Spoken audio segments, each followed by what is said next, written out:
It's the KQ Morning Show, 92 KQRS. Let's get into it, shall we? How about your top 5 and 6 for a Friday morning? Hey, Lake Mille Lacs, let's go fishing. How about this? The guidelines after changing year in and year out, open water fishing opener May 10th. You are now able to check this out.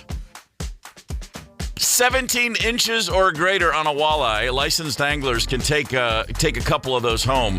Only one can be over 20 inches. After years of restrictive regulations, the Mille Lacs Lake walleye population is in a very healthy state. That's good news, wouldn't you say? 2 fish. Yeah, man. You can keep 2 that are 18 to 20 inches long, one that's over 28. That was the winter thing. Now they're saying, all right, guys, let's just from May 10th to November 30th, you got to get 17 inches or longer, and only one can be over 20. That's good news. I just like to hear that the fish population of walleye in Lake Mille Lacs is in a healthy place. Yes. 2 feeds enough people. Like 2's fine. Yeah. Yes. Sure. 2 fish is fine. And with my experience at last year's fishing opener, being the one time I've gone fishing in the last 10 years, I think I'm perfectly suited to say this is great news. Yes, absolutely. I think the bummer was that, and somebody please correct me on the text line if I'm wrong, they brought the perch number down from 20 to 5, and you need about 20 perches to make a decent meal. Well, sure you do. That's a bit of a bummer. But it's just, you can just make a necklace with those perch now. You get 5. That's a perfect little, what is that called? A bodis? What is that type of giant thing? Man, you're way over my head on that one. I don't know. I watched Downton Abbey too much or something. Number 4 on your top 5 at 6.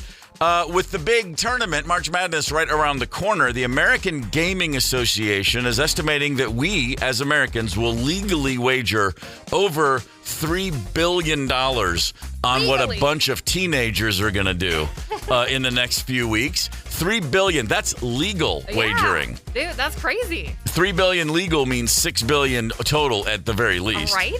Up by over $300 million compared to last year.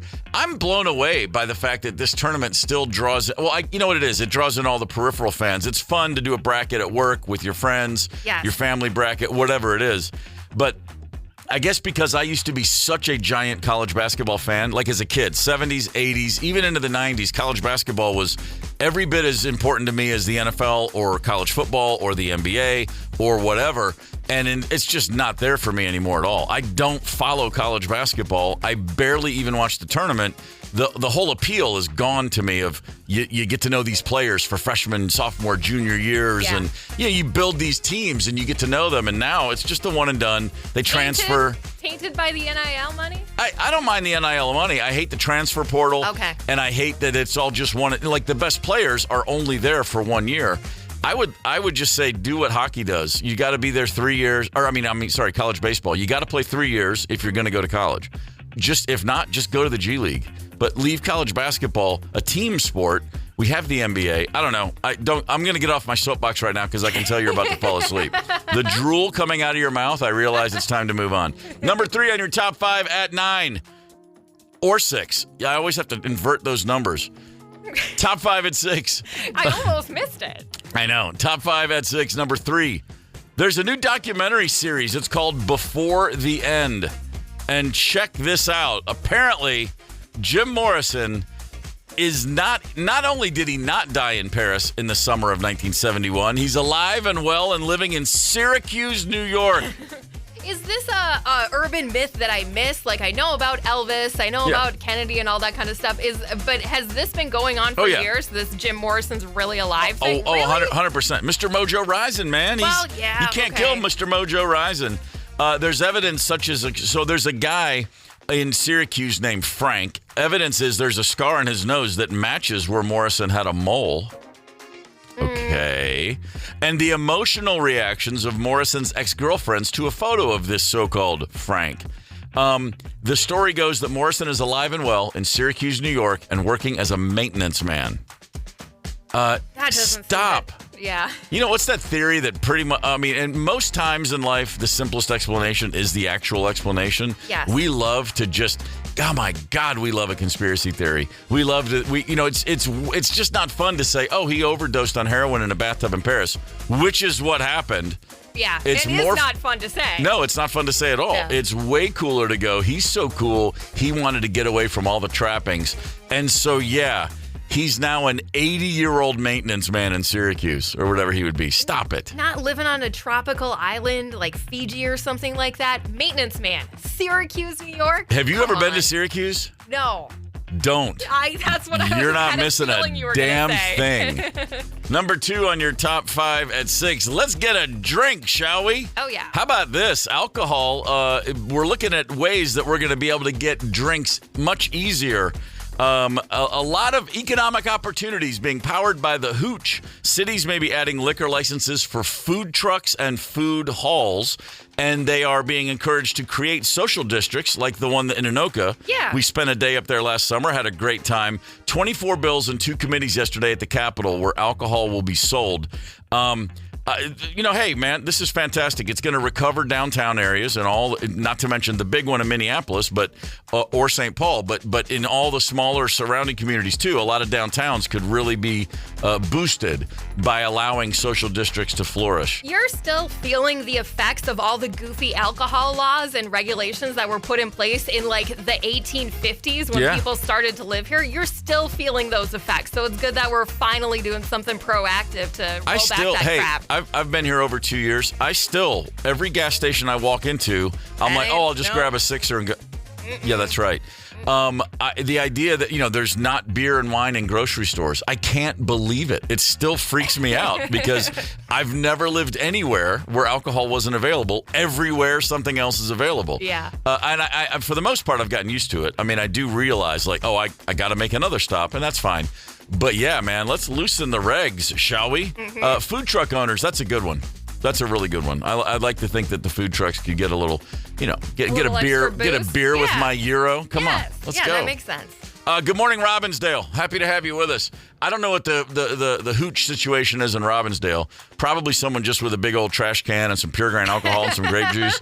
But we're trying to make that beer and wine and hooch easier for you to get to, Robbinsdale. Damn straight. You know what to do with that information. Number 1 on your top 5 at 6.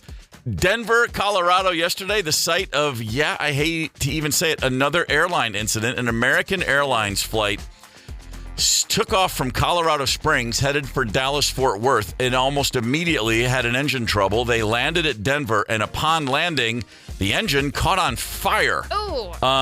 While taxiing to the gate, boom, big fire. The video from 900 different people inside the airport all over social media is pretty rough. An emergency evacuation via the slides, as you might expect. A couple of minor injuries. Here's one of the passengers talking about that. We were going from Colorado Springs to Dallas.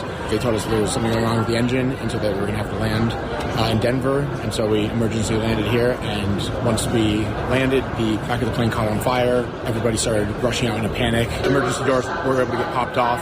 Everybody hopped onto the wing. And then people started jumping onto the ladders, and then they brought up some more ladders to be able to allow people to get off the plane and get back onto the tarmac. But it was a pretty traumatic experience. Just honestly still in shock. I mean, really happy just to be alive. Really happy that nobody else got badly hurt. Just minor injuries, but it's just one of the most shocking and scary days of my life for sure. Still far and away the safest way to travel, but Right. it's getting a little ridiculous. I mean, just looking at the pictures, there's like dozens of people standing on the wing. That's so weird looking. I have never been, nor do I ever want to be, on the wing of an airplane. No. Because there's never a moment when you're there and it's a good thing. I look online, I see this, and it's like right away, it's like, this is the Trump administration. And then this is the Biden administration, put bugs in the system to blame Trump. The conspiracy theories from both sides going back and forth. That's not helpful. Because acquiring expertise in a given field is hard. It takes effort and dedication. So instead of doing any work, let's just blame stuff. Everybody. Let's just say that it's all BS because I don't have time to spend hours at school or in a laboratory. I'm so tired of the conspiracy crap, man. Things are just what they are sometimes. I hate to say it. Yeah. Jim Morrison's dead, and sometimes airplanes mess up. That's true. Those things are true. That's how it goes. There's your top 5 at 6. Sports history with the KQ Morning Show, 92 KQRS. All right, let's look back on this day, March 14th, 1967, this is 2 months after the very first Super Bowl. Okay. The Baltimore Colts, in the first combined AFL and NFL draft, with the number 1 pick, took Bubba Smith out of Michigan State. A badass defensive end and my first favorite football player ever. Aww. Colts fan. I was living in Baltimore at the time. I had a series of Bubba Smith t-shirts and jerseys. The family slides. I'm almost always in a Baltimore Colts number 78 shirt. Cool nickname. As a kid. Oh, Bubba was the baddest of the badass. And after they won the Super Bowl in 1971, a few years later, they went to the White House. Here comes my favorite joke as a child. I used to tell this joke to adults as a 6 and 7-year-old. The Colts are in the White House, and Bubba Smith goes into the bathroom, and he sees the president, Richard Nixon, and they're standing together at the urinals.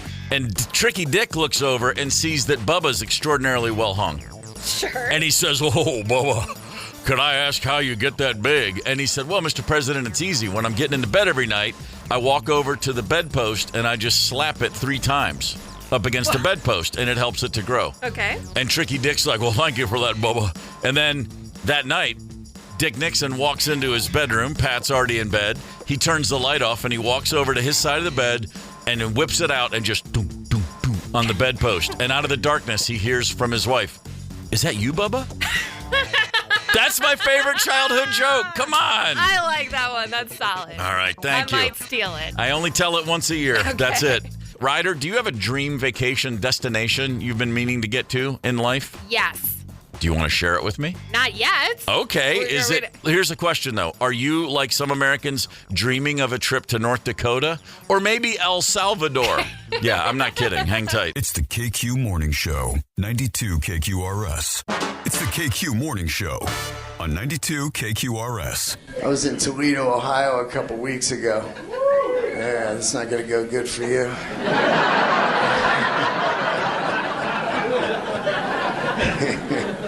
I was in Toledo, gas, $2 a gallon. Yeah. I live in LA, gas is $5 a gallon. Can you believe it? Yeah. Only $3 more not to live in Toledo, Ohio. That's Dean Delray, a very funny man who will be calling in about an hour. We'll check in with Dean. Nice. He's got a new special about to hit the streamers next month. Oh, Good yeah. for him. Yeah, big doings for Dean Delray. A rocker and a comedian and an all-around bon vivant. A hell of a good guy. He'll call us in about an hour. Toledo, Ohio, maybe not be your idea of a dream destination. As a kid, I went through Toledo once a year on my way to visit family in Detroit. And so I always loved Toledo because that meant you got about an hour left in a long journey. Oh, nice. So Toledo was like a carrot, like, oh, we just got to get to Toledo. And then as an adult, I went to Toledo to play a gig once in 1990, and I went, oh my God, what an armpit. Sorry, Toledo, I love you, but man, I was like, I used to really genuinely, it was like saying you're almost to Disney when I'd get to Toledo as a kid. Right, it's all downhill. A good 10-hour road trip, 9 hours in, there's nothing better. It's like the Emerald City of Toledo. Yes, I felt the same way about Staples. We would go there on the way to Detroit Lakes where my mom's parents lived, and it was as soon as we crossed Staples, it was like we were home free. That was it. God, I hated being and it was only like 4 hours, but I freaking hated being in the car. You're not a road trip kid. No, I am not. You don't do well at all, do you? I mean, if I'm by myself and I'm in control of every aspect of the road, I can like power through. But like if somebody else is driving and I don't get to pick where we go to the bathroom or how often or where we're gonna eat, that kind of stuff, no bueno. I give up all bathroom and food selection choices. I don't weigh in on any of those decisions as long as I get to drive. Okay. Like, I cannot be a passenger in a car for more than an hour. It doesn't matter who's driving. I'm just not comfortable. Yeah. And if I'm driving, I'm focusing so I'm not aware of how uncomfortable I am. So my thing with the family was always like, you guys pick every decision. I don't care. I'll pull over as often as you need, but just don't put me in that passenger seat. If I take a break, I'm in the passenger seat. I sleep. And then if I'm not asleep, I'm driving. That's it. If you're driving, who's in charge of the music situation? Anybody, I don't care. Same Doesn't thing. matter? It's like, because you can tune it out. Yeah, like I know nobody wants to go listen to the first Rain Parade album, which I think when I'm on road trips, I think about high school and college years, and I want to hear stuff that I would have been listening to then. I don't know why I can't update my road trip, my Rolodex of what I want to hear on the road, and so I just kind of leave it all to other people. Occasionally, I'll say, "Give me an hour. I want a podcast." If there's one want to listen to, but otherwise, no. But that said, when I'm alone on a long drive, I've done the Minnesota to Nashville and back a couple times in the last 2 years, but with just Chauncey in the car. Okay. I love it. I'm thrilled, man. I'm listening to really loud music. I'm just rolling along. I'm having a great time. Nice. He's barking at every motorcycle on the road. Sucks. No, but it's a good time. But all this to say, I got no beef as long as I'm in charge, as long as I'm driving. But the rest of the stuff, like the other decisions, I just let them go. I try to be an equal opportunity miserable traveler. A report used internet search to find each state's dream travel destination. Okay. This is a weird one. We're only a few months into 2025, but we can see where people are searching. A whole lot of people, as you might expect this time of year, are just looking to get warm. They're searching, Hawaii, Vegas, Southern California, Arizona. These are normal things. However, and this is a weird one, the state of Wyoming. I don't know what's going on out there. I don't want to. Not a whole lot, I'd imagine. A lot of people in Wyoming are searching Minot, North Dakota. Oh, man. The one place. Minot, North Dakota. If you're stressed out in Wyoming, the one place to get away from it all where there's less crap going on, Minot, North Dakota. I mean, isn't that why not Minot? Isn't that their tourism slogan? I mean, what on earth is going on in Minot, North Dakota that makes the Wyomingans... why do they want to go there? I'm fascinated by this development. I don't think it's even close to, North Dakota. Have you driven through North Dakota? I've ridden on a tour bus through North Dakota. I've never driven a car in that state. I don't know if you're on a tour bus. I don't know if you're noticing how just freaking boring most of the state is. Oh, yeah, sure. It's just fields and flat and dangerously boring. You may fall asleep if you're driving until you get to Teddy Roosevelt National Park. Then that thing's spectacular. But I don't know if that's even close to Minot. No, I've been several times play a gig in Fargo, and then the next gig is Missoula, Montana. Yeah. Or Bozeman. Yeah. And that's a hell of a drive. That's when you need a tour bus. That's not a good van journey. The tour bus, a ton of weed and a satellite dish so you can watch a Family Feud marathon on the Game Show Network. Oh, nice. It's golden. Yes. And every now and again you sit up and look out the window and go, good God almighty, I'm going back to Richard Dawson. Where dream vacation, if you could get away, if I said, Ryder, here's your 2 tickets anywhere. Where are you going? 2 tickets, money's no object. Yep. Any place on the planet. Yep. Take me to Motown, man. Let's go. It's Detroit Rock City time. Really? Yes. That's my next place that I want to get to. Wow. Because I've never been. Oh. Obviously, I want to go during Lions season and get to a Lions game. Right. Lots of cool music stuff. You got your White Stripes are from there. I know he doesn't live there now, but you got your MC5. I love some MC5. Sure. And Motown, I mean, some of the greatest music ever recorded. Very true. Am I selling you on this? You don't have. Well, I'm a Michigan native. Yeah. I've been to Detroit a billion times. That's where I used to drive to for our summer vacations as a kid. Where let's go see Grandma in Detroit. Yes. Not too many people grow up thinking about, when you look back, a lot of people are like, oh, my family used to go to the beach every summer. We went to Detroit. And this was the 1970s Detroit as the husk was being carved out from within. So it was now Detroit now is awesome. Yeah. It is a great town, very vibrant, great art scene, cool cultural. Car museums everywhere. Tremendous, really cool stuff. And to your point, Jack White doesn't live there full time, but he still has a very large presence there. The Third Man, Detroit. Yes, they got awesome. all kinds of stuff going on in Detroit. Really? But I've never done the Motown tour, and that's a big regret. It's one of the dumbest things as many times as I've been there, but I too want to see that. I'm trying to sell Mr. Ryder on it. He's like, there's no freaking way we're going to Detroit. No, he would dig it. Okay. He would dig it. I would see, whereas I want to go, the place I would go, again, money's no object, go there. It's just a little east of Detroit, and it's called the Faroe Islands. Are you aware of the Faroe Islands? I have heard that they exist. They're up there. It's north of England, near Iceland. It's a Danish-owned it's an archipelago of 18 islands. Yeah, it's real chilly. Not a lot going on most of them, but I've been fascinated by that place forever, and I don't even know why or when it started. But before I slip out of this mortal coil, by God, I'm going to the Faroe Islands one time. All right, game I want to on. get there. I want to go hang out with a puffin. I want to go see some penguins. I want to eat some fish. I'm going to go to the Faroe Islands. And yes, I will pack for cold weather.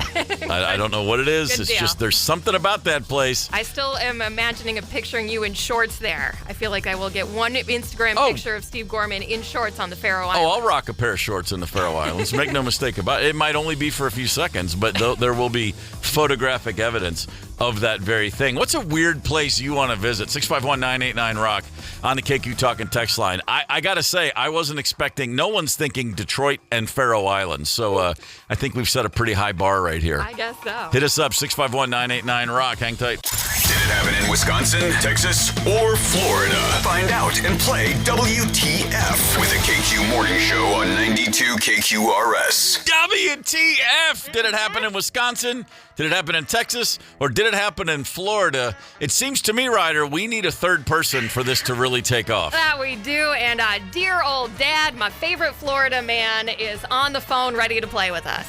Wow. Yes. Jim, good morning, brother. Good morning, sir. Good to have you with us. A Florida man in the flesh. I like it. Well, I am now, yeah. Yeah.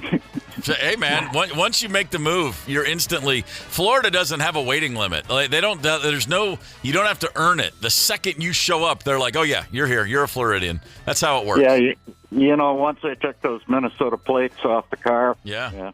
Yeah, for better or worse. Yeah, Dad's got the tan to prove it, too. That's exactly right. All right, so I'm assuming you know what we're doing here. Ryder, I'm just going to hand you the wheel. Okay, here we go. We've got 3 stories. One is from Wisconsin, one from Florida, one from Texas. Let's see if you guys can guess. This first one is about a guy with a really interesting mode of transportation. Well, you've likely seen the video by now. A man on a jet ski riding around the streets of. Really don't see that every day. 23-year-old Trey Yarbrough is riding a 1989 Honda Elite scooter jet ski he says he built about 6 months ago. Yesterday, I let my buddy borrow my truck, and I was like, I'll break it out today. He couldn't believe this video of him riding around the streets of went viral. By the time I got back home, my phone was like frozen. And I was like, well, what the heck? Channel 4's social media producer Carrie Ann Luter tracked Trey down with so many questions like, how did you make it? It's a 89 Honda Elite scooter. All I did was basically cut the bottom of it out and stick it right inside of it. This is street legal? How did you get to approve that? 100% legal. It was a scooter, and then I didn't change anything. All I did was put basically a kit around it. Now, we asked if he would try to modify it so it can go in the water. He says, you're talking about hydraulics, lowering and raising wheels. He says that is totally out of his realm. All right, street legal scooter jet ski. Okay. That's your first one. All right. All right, next we have a man who got caught peeing in a very interesting location. New at 10 and only on Fox 6, Public Enemy #1. Wild video shows a man going rogue on a porch of a historic home on West Side. Sadly, this homeowner says people urinate in her yard all the time. However, what happened this time left them stunned. Must-see video shows a man spiraling out of control, violently throwing things at this home near streets in. We were scared, like we thought he was trying to come in. Just after midnight Sunday morning, Megan Jackson and her family were in for a scare after a man urinating on their porch was triggered by their Ring cameras. This historical home once belonged to well-known Charles Donges. It just looks like what you think a haunted house would look like. It was definitely a dream being able to get this. Not in the dream, people constantly peeing and sleeping on the property. If you need to urinate somewhere, do it down an alley. Don't do it on someone's property. Or just wait till you get home. If you recognize the man in the video, call police. All right, guy peeing on a really, really fancy house. That's your second one. The fancier, the better. Yeah, it could be so many places. And then your last one is a rogue pet tiger. Scary situation happening. Police and neighbors, they're searching for this. Yeah, that's a tiger there that has been loose in a city neighborhood since this weekend. Now, this is the tiger first spotted outside of a home on Sunday. You can see wearing a collar and lying in a front lawn. Police believe a man seen on camera bringing the tiger back into a nearby house is also responsible for loading the animal into a car and driving away. The tiger, though, still hasn't been found. That man, though, has been identified as Victor Hugo Cuevas. Police say the 26-year-old is in custody. Cuevas' lawyer, Michael Elliott, told our sister station client doesn't own the tiger. Elliott says his client has information on who does own the tiger. Where is the tiger? That's a good question. We were working with the federal and state authorities to try to lead them and give them information we had about the owner of the tiger and how they might find the tiger and the owner of the tiger. And I thought they were working with us in good faith. I thought they were actually interested in solving this case. It's a misdemeanor to have a tiger in. That lawyer didn't really help clear things up for me. Unhelpful lawyer and missing tiger. Damn. All right, there you go. There's your three. Street legal jet ski, man peeing on the house, and just a rogue tiger that we can't seem to track down. Yeah, man. So the question is, Wisconsin, Texas, or Florida? Let's let Jim go first here. All right. Thank you. Don't mind if I do. Street legal jet ski, Dad, what you got? I think the first one is Wisconsin. Okay. I think the second one is Texas. Yeah? And I think the third one is Florida. Okay. Okay. Steve, what are you thinking? Let me know. I'm going to say jet ski is also Wisconsin because the guy said his phone was frozen. And sometimes I know you like to throw us off with the reverse, the double fake. But the phone wouldn't be frozen normally in Florida or Texas. So I'm going to say Wisconsin for the jet ski. Okay. Okay. Peeing on the historic porch. My favorite part of that story is only on Fox 6. That's the story you're proud to have the scoop on. Okay. I'm going to go Florida for that one. If I were in Florida and saw a haunted house, I don't know. I feel like I'd pull up a leg and take a leak on it too. Sure. And then the tiger. The thing I like about that is the guy's name is Victor Hugo Cuevas. I just hope that someone's name is Victor Hugo. That's kind of cool. I'm going to say that's Texas just because, why wouldn't it be? It could certainly go either way. I'm trying to read your face, and I feel like I'm way off base here, Ryder. What do we got? Nobody has run the table. No! But I knew Wisconsin was wrong. I bought it, though. I just couldn't.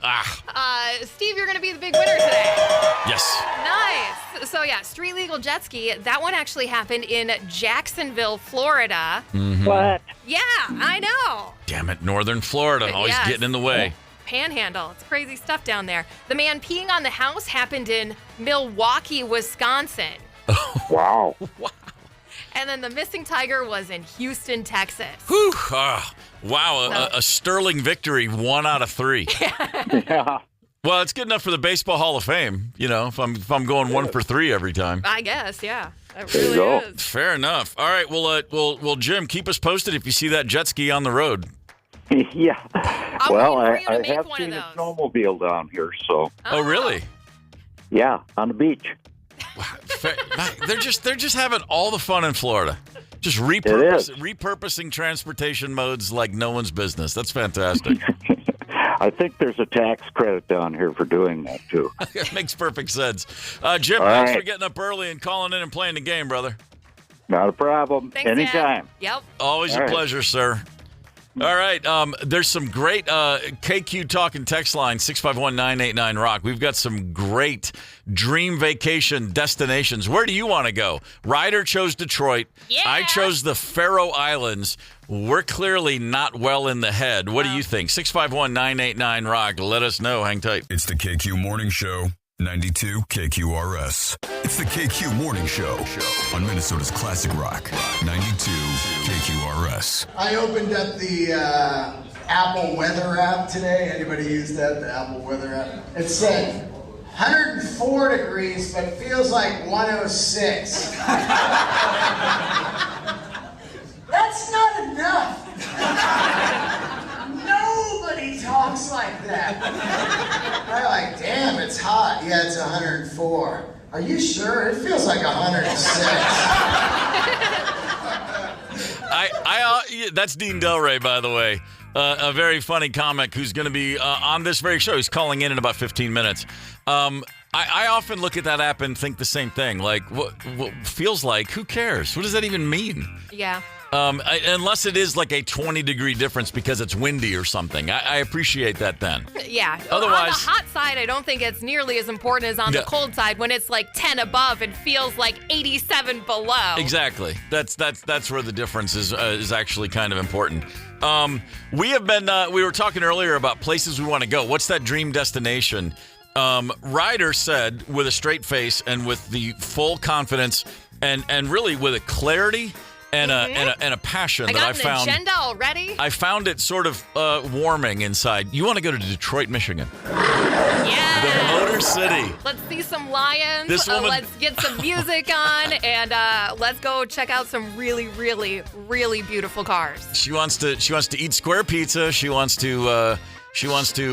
By the way, Greektown in Detroit, awesome. Really? Oh, yeah. I really love me fantastic. some hummus. So. Hamtramck, another a city within the city. Okay. Go get your sausages in Hamtramck. Don't kid yourself. A lot going on there. I chose the Faroe Islands. That's a place I've always wanted to go. Did you see somebody on the text line is going to beat Yes. you to the Faroe Islands? I was just going to mention that. 651-989-ROCK, the KQ Talking text line. Someone wrote, hey, Steve, I'm right there with you. I'm going in October. And I'm like, oh, come on. Nice.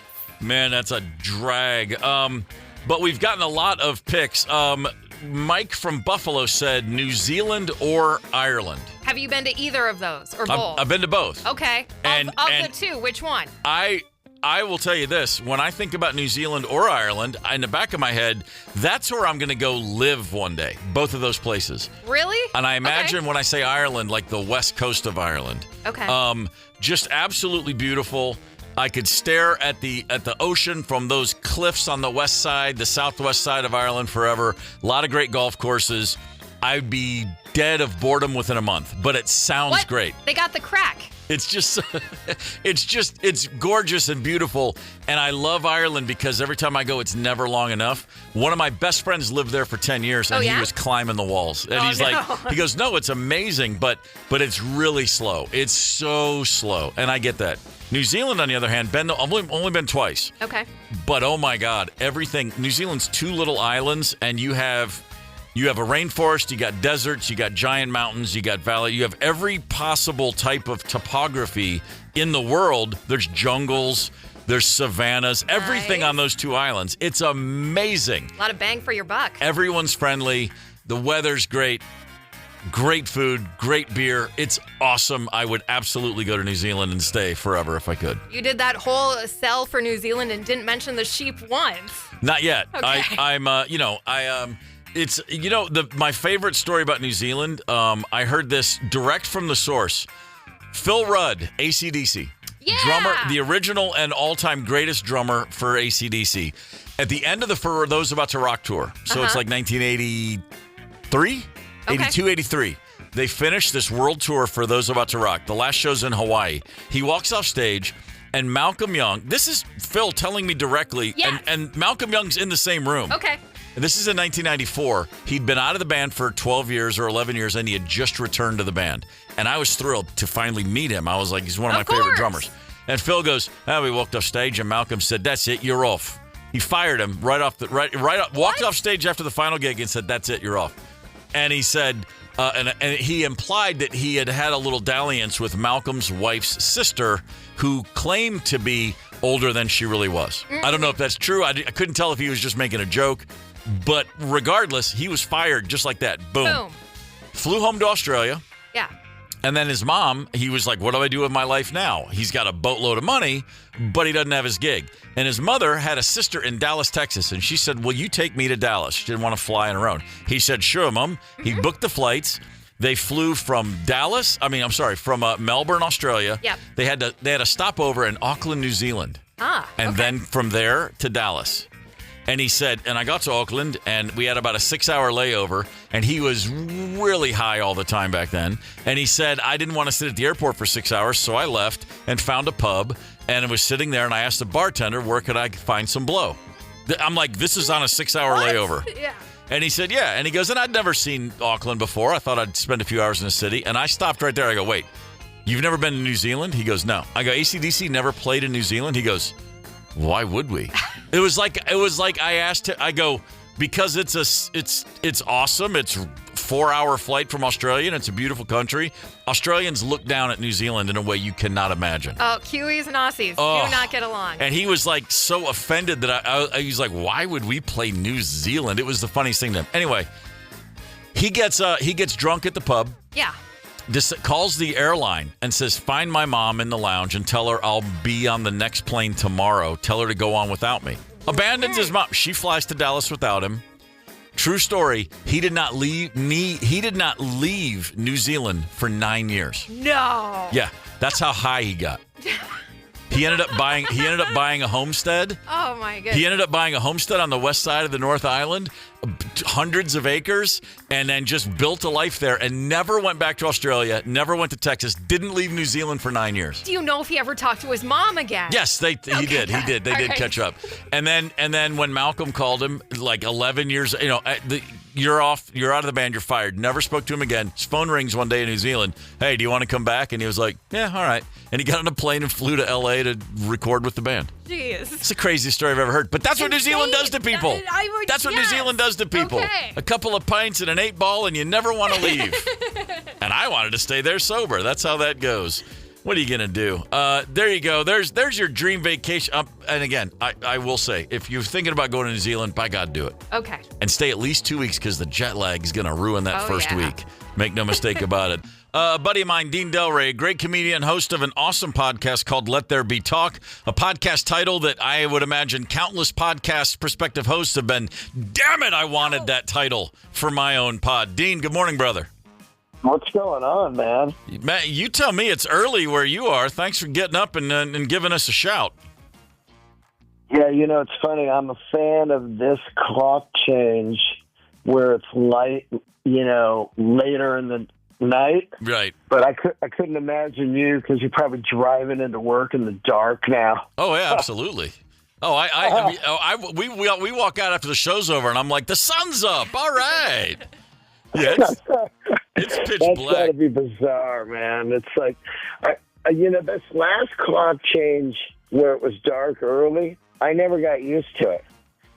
We don't have time anymore. It's only 4 hours. They used to be 6 months on, 6 months off. 4 hours, 4 months. I mean, it's weird. If we're gonna keep doing the clocks, I say go back to the half a year instead of 4 months one way and 8 the other. Insanity. Hey, we just heard Tom Sawyer. I'm not going to ask you if you ever saw Rush. Instead, I'm going to ask how many times did you see Rush? It's funny, man. That's like one of the only bands I never saw. No way! I've never asked you about a band, and you said I never saw them. That's the first time ever. Well, here's the thing. I didn't like Rush growing up. Uh-huh. And then I fell in love with the Moving Pictures record. Yeah. But I had missed them by the time they came through. So this last time they did that Moving Pictures anniversary tour, Mm-hmm. this is like 15 years ago. Yeah. And I just started comedy, and I was like, oh, I can't miss a night. So I didn't go. And, man, one of the only regrets I have. I'm just glad I finally found an iconic band you didn't see because you've been to as many concerts as anybody that I know. Speaking of which, I just mentioned your podcast, Let There Be Talk. How many episodes have you got now? 793 as of Monday with Stan Lynch from Tom Petty. Yeah, that's awesome. 793. How many, off the top of your head, would you imagine are musicians? How many guests? Oh, I would probably say 70%. Yeah, it seems that way. So Stan Lynch, original drummer for Tom Petty and Heartbreaker, songwriter and producer for the last 30 years. You had a great conversation with him. He's a fascinating cat. Well, I've been trying to get him for 12 years because I pride myself on a podcast with the most drummers, I would say, of all time. It's true. It's very true. Yeah, I feel the drummer is the main component, and you and I have talked about it. Bad drummer, there's never a big band that had a bad drummer. Very true. And so I'd been wanting to get him for years, and for some reason I just didn't get him. you know? And then about a month ago, I got an email, and I was like, oh, finally. And man, did he deliver. 69 years old, just on it, you know, because it's a gamble. I recently interviewed an older rock star. I won't say who it was. And they were old, like in their mind. Yeah, sure. I was hear you. pushing that interview, man. I was like, and then what? Yeah. Yeah, you can tell when someone hasn't done an interview in a long time. You know, they kind of lose that. It's one of those skills. If you put it over to the side, it's hard to fire those engines back up sometimes. Yeah, you know, you're like, so, you know, in the early days you were playing such and such, but then you switched to this, and was it a different feel for you? Yeah. No elaboration. Yeah, right. You're just like, oh no. And I'm like waiting, and nope. It's like when you're bombing at a comedy show. Sure. You got an hour, and it's quickly your hour becomes 21 minutes. Oh my God! There's no yeah. laughs.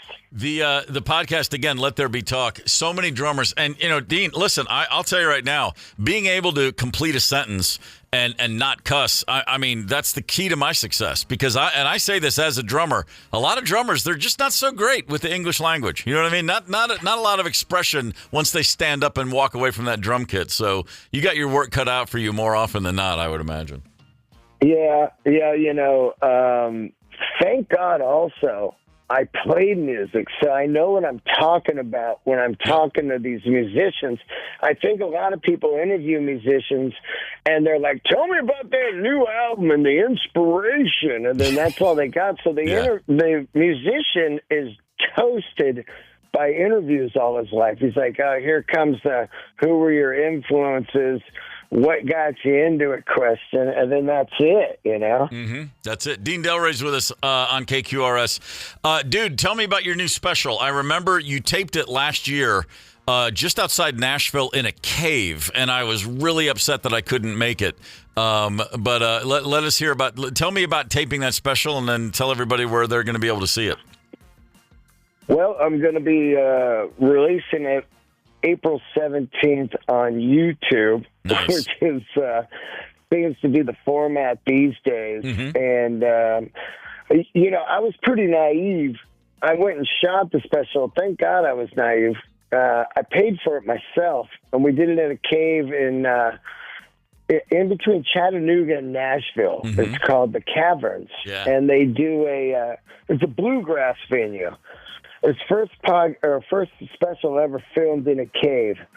And so I went out there, filmed it, and then I thought, well, this thing looks so insane, Netflix or Hulu will just buy it immediately and it'll be out.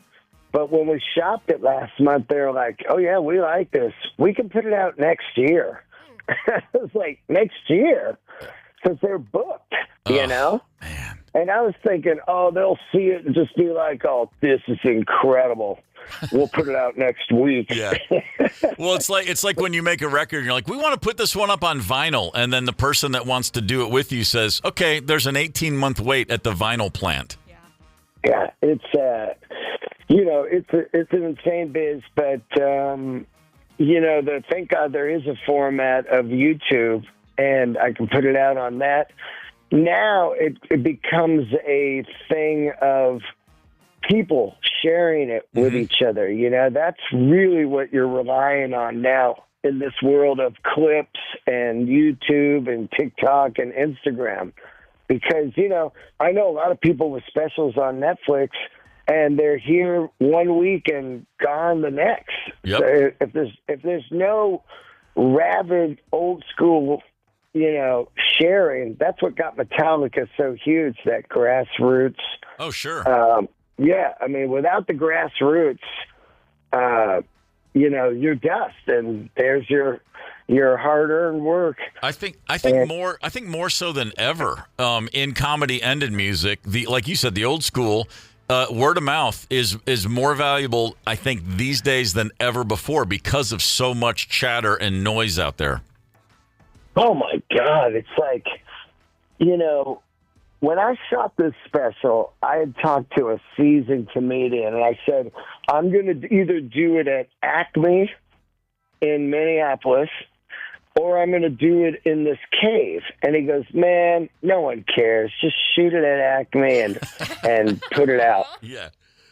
And he goes, just make sure it's funny. And I thought to myself, hey, you know what, man? That's the wrong thinking. Mm-hmm. The thinking is, let's make something nobody's seen yet, and that might create the traction, you know? Yeah. Because at the opening of my special, I turn around and I go, I've waited 15 years to do a special and no brick wall behind me, you know? Yeah, right. Like the goal is to be unique. Yep. I dig that about you. It's very true. You're a man of many interests. Your travels. I've told people, I say, if you want to know where to get a good leather jacket in Topeka, call Dean Delray. yeah, man. My new obsession now is, I'm off the skinny jeans. I'm 59, so now I've looked at photos of me in the last year, and I go, I got to get rid of these skinny jeans. I'm 59. Yeah, right. You know, I just look dumb. But, you know, now my new obsession is just a regular jean, and that's hard to find, you know? Yeah. Like it's all about leg hole, people. That's the key. Dean Delray's with us on KQRS. Dean, you may have seen Dean opening for Bill Burr. You guys are very tight. You and Bill have spent a lot of time on the road together. Very, very good buddies. And so I just thought I'd mention this. Have you seen or do you plan to go see him in New York? Because he's on a Broadway revival of Glengarry Glen Ross right now, and he's getting great reviews.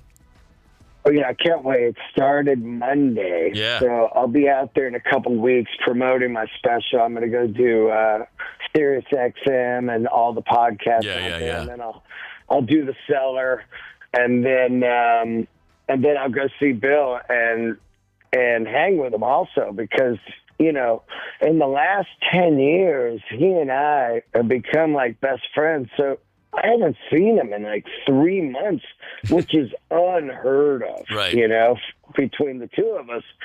And, you know, it really kind of affects you later in life when you have a great friend and they're just gone, you know, like, because then you start thinking about like, hey, I'm at that age where people are going permanently. Yeah, of course.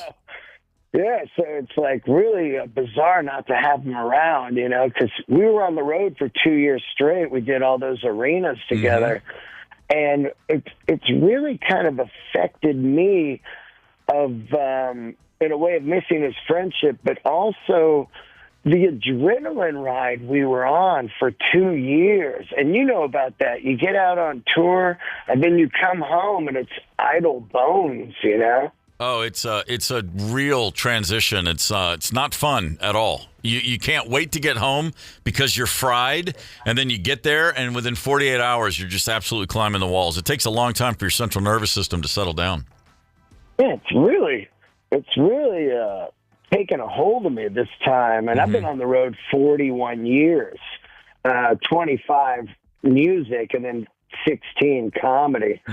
And but that run we were on, you know, you're out doing the biggest arenas in America, and it's just like this crazy life, and not like a party life, but just like every night 16,000, 18,000, and you're performing at the highest level, and then you come home, and you know I shot my special, and now I'm in the clubs reworking everything. It's like I'm at the very beginning again, you know. Hey man, you know it's like in the dojo. You get that black belt, and eventually you stay with it long enough, it turns back to white again. You know what I mean? Like when you see an old man with a white belt, he didn't just start. He's up beyond black belt. Don't mess with that guy. He'll kick your ass.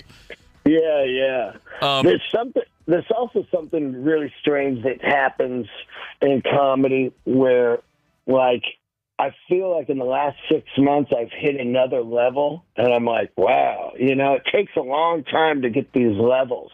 Sure. And when you get to one, you really kind of notice it, you know, and I'm noticing it while I'm working on this new material. Like I'm just the confidence and the materials coming up way quicker. So you know, like every comic says, I got to get a new hour. Working on my new hour.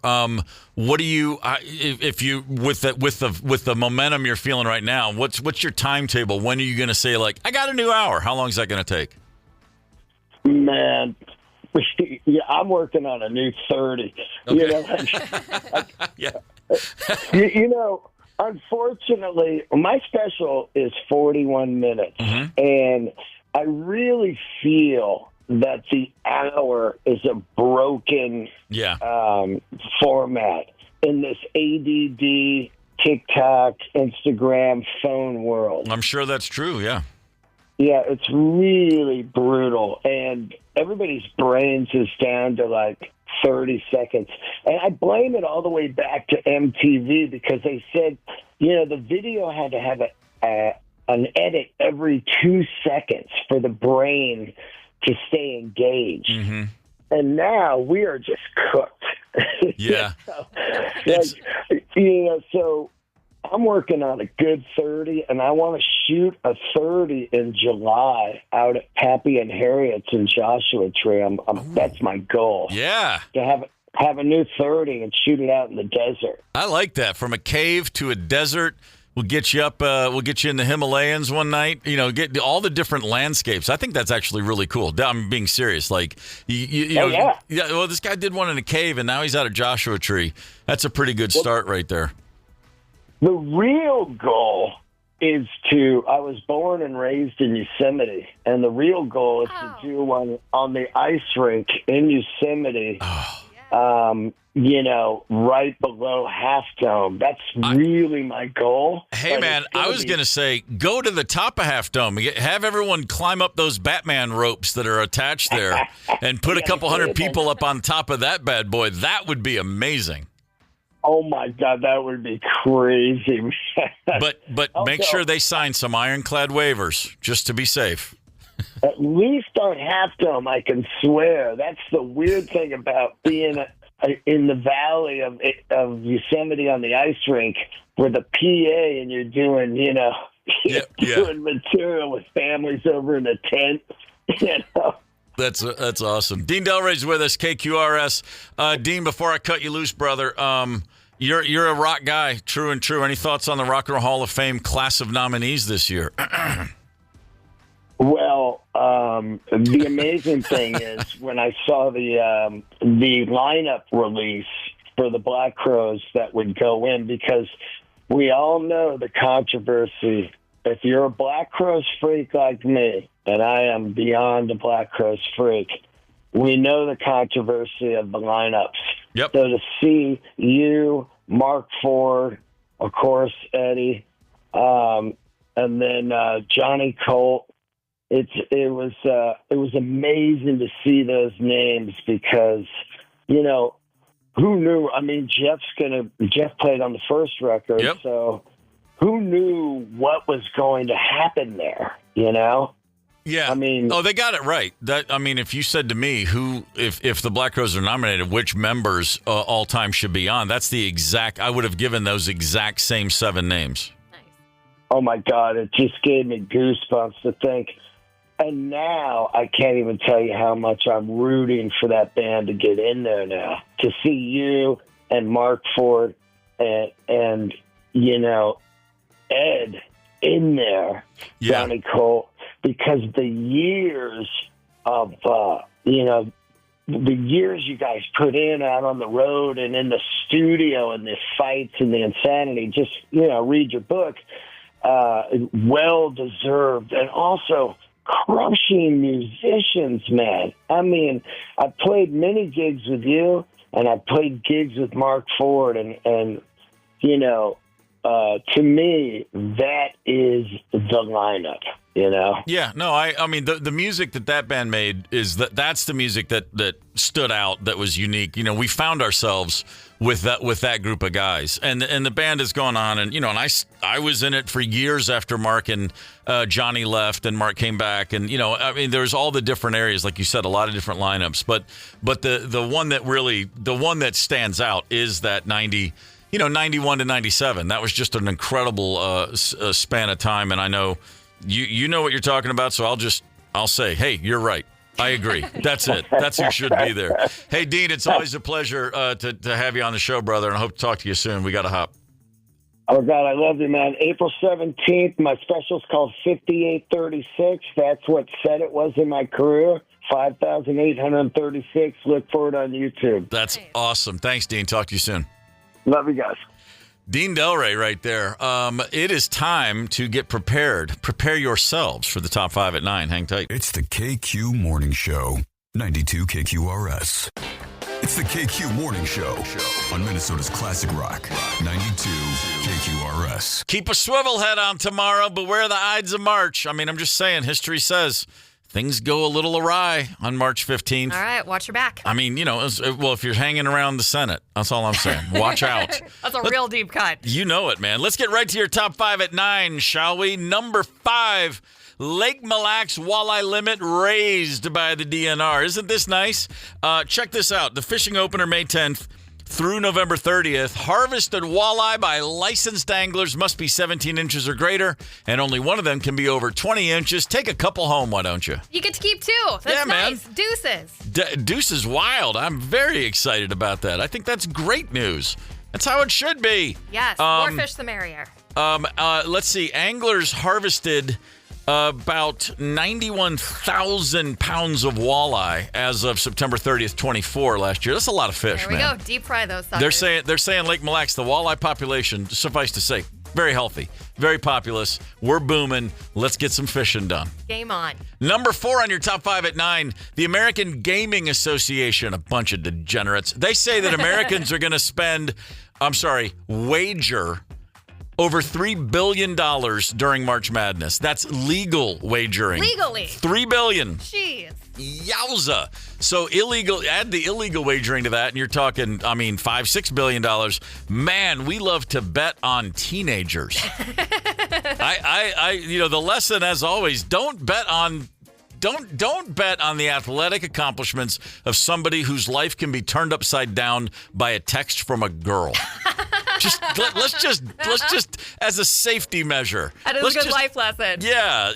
Let's come on. Professional athletes, go ahead, bet on them all you want. The kids, the college boys, nah, it's not a safe bet. My greatest ever bracket. I will fill out a bracket. I have paid zero attention to college basketball this year, but I will enter a couple of pools. I'll fill out some brackets, and just blind luck if I get even close to winning.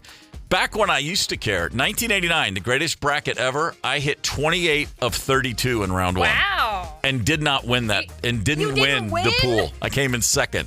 I was 28 of 32 in the first 2 days of the tournament, and I was like, I was already spending all that money too, and I came in second. So it's just blind luck if you win your pools. Number 3. On your top 5 at 9, there's a new documentary series. It's called Before the End.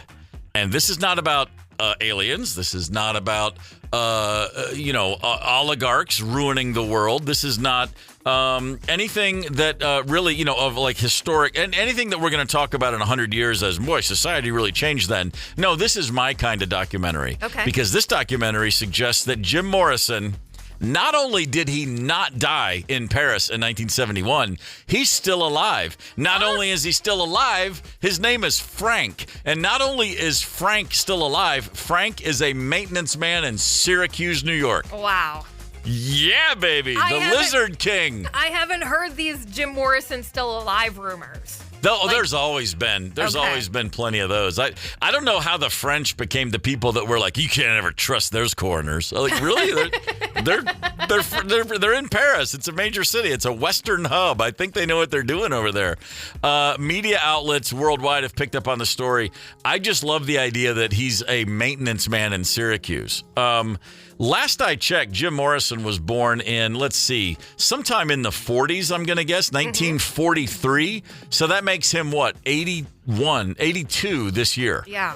Just turned 81 in December. If he's still with us, I can't imagine he's getting a lot of maintenance done. No. And that doesn't seem like the kind of thing that a rock and roller would do if they were trying to get off the grid. Be a maintenance man?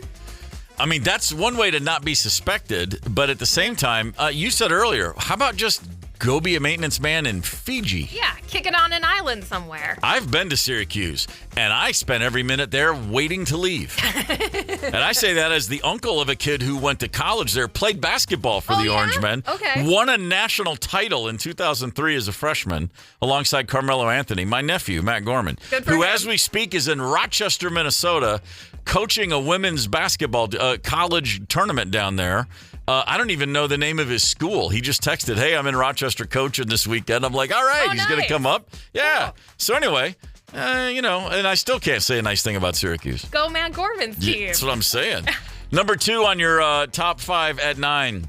Local Minnesota lawmakers got together yesterday. It was Booze Day at the Capitol, trying to figure out how do we get more alcohol into the hands of more people in the state of Minnesota. A worthy pursuit, I would say.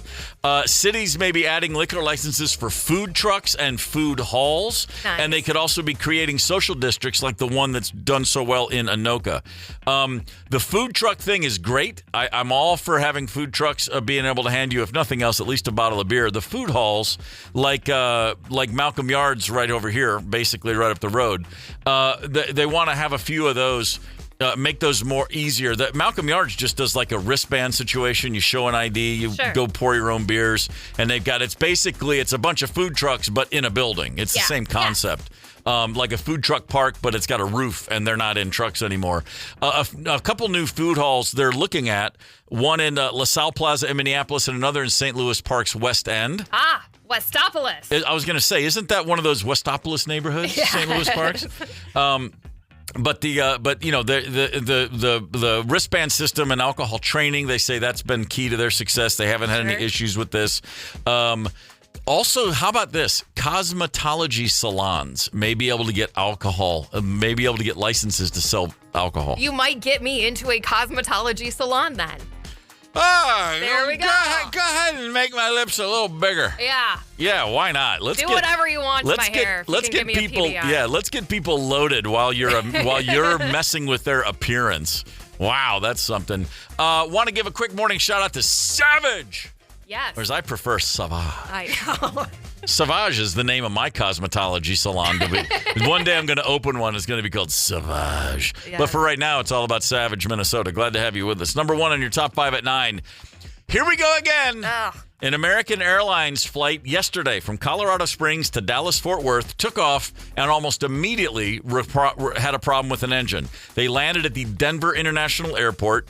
Touchdown, no problem, landed fine, taxiing to the gate, and oops, the engine catches fire. While taxiing. The plane stops just short of the gate. Emergency evacuation via the slides out one side of the plane because the other side was basically on fire. Yeah.